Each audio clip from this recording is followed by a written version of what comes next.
trois grandes catégories d'hypnose. Enfin, il y en a bien plus, hein, mais il y en a trois grandes catégories. Il y a celle que vous connaissez, c'est l'hypnose de spectacle. Pour faire un raccourci, on dit c'est 20 à 30% des gens qui sont suggestibles en hypnose de spectacle. Il y a une particularité, c'est que donc là, il y a du pouvoir. Oui, enfin, pour faire un raccourci, j'ai dit. Hein, parce qu'en fait, c'est pas vrai du tout, mais c'est plus simple à expliquer. Agacement. Pardon? Non, rien. Donc, je ne sais plus ce que je disais. Maintenant, si.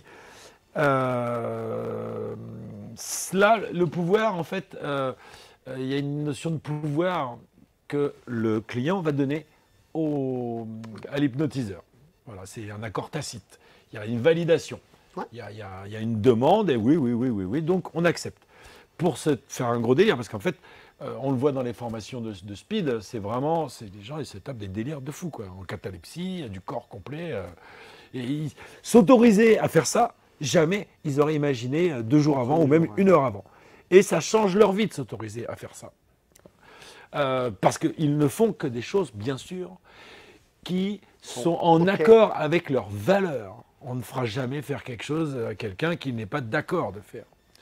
Il y a une deuxième grande catégorie qui est l'hypnose directive, on appelle ça, c'est la plus répandue sur la planète, qui répond à une fédération qui s'appelle la National Guild of Hypnosis.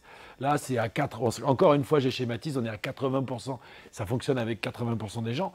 On est encore assez directif, on a encore une position qu'on appelle un peu la position haute, mais pas autant que l'hypnotiseur de spectacle.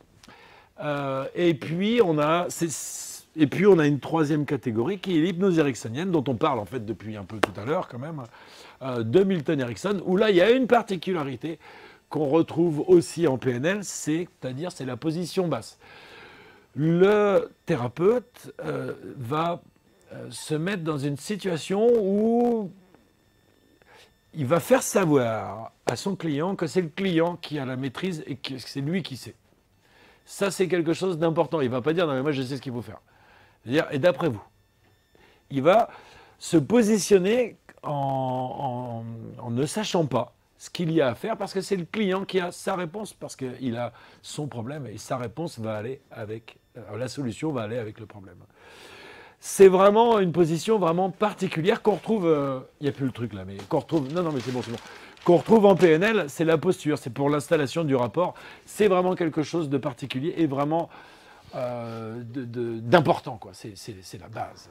C'est la base. Ça facilite les choses. On peut faire de l'hypnose directive en installant le rapport. Ça marche beaucoup mieux, hein, aussi. Et le rapport est installé en hypnose de spectacle, mais d'une autre façon. On est d'accord, hein? Complètement.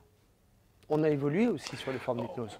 Oui, on peut dire qu'il y a aussi, c'est quand même, l'hypnose ericksonienne, ça s'adresse à tout le monde, c'est 100% des gens aussi.